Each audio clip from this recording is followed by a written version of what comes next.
What up everyone, balik lagi sama saya Fatih dari Rabani Historia.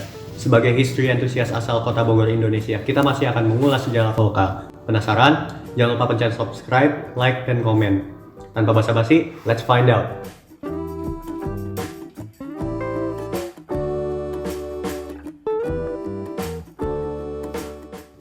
Di episode kali ini, kita akan ngebahas sosok ulama besar yang sangat terkenal di era 70-an. Dan menariknya lagi, ulama besar tersebut merupakan ex-pejuang kemerdekaan. Siapakah dia? Beliau adalah Kiai Haji Abdullah bin Nuh, seorang ulama besar ex-pejuang kemerdekaan. Buat kalian yang penasaran, Abdullah bin Nuh itu adalah sosok yang lahir pada tanggal 30 Juni 1905 dari kalangan keluarga yang religius, sehingga menghabiskan masa kecilnya dengan menuntut ilmu, mulai dari ilmu agama, seni sastra, dan ilmu bahasa Arab. Saat berusia 9 tahun, Abdullah bin Nuh bersekolah di pesantren Al-I'anah Cianjur yang didirikan oleh ayahnya yang juga merupakan seorang ulama besar. Setelah 4 tahun bersekolah di Al-I'anah Cianjur, beliau melanjutkan pendidikannya ke pesantren Syamailul Huda Pekalongan selama kurang lebih 5 tahun.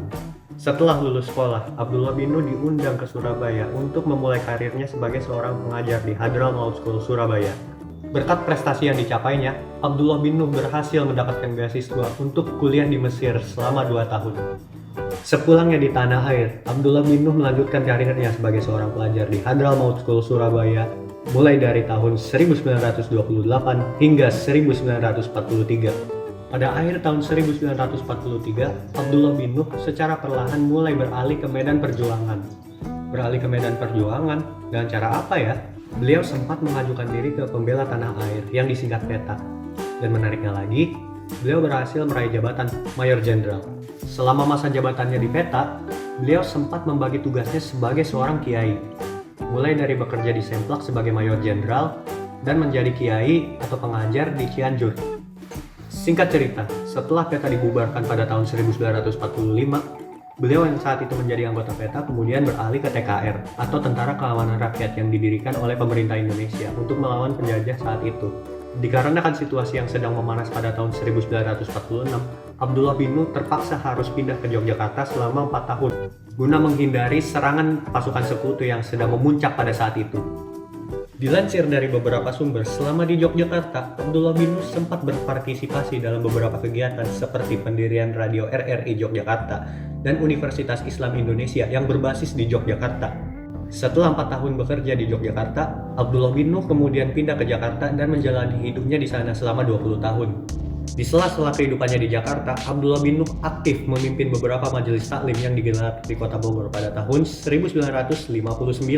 Singkat cerita, Abdullah bin Nuh pindah ke Kota Bogor pada tahun 1970 dan berhasil mendirikan pesantren Al-Ghazali Kota Bogor yang berlokasi di Kecamatan Bogor Tengah.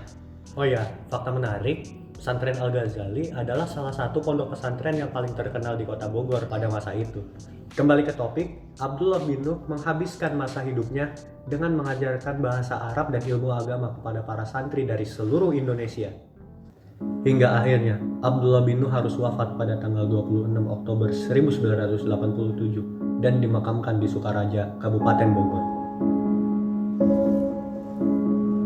Oke guys, sampai sini dulu pertemuan kita kali ini. Jika ada feedback, kritik, dan saran, jangan lupa tuliskan di kolom komentar. See you next time.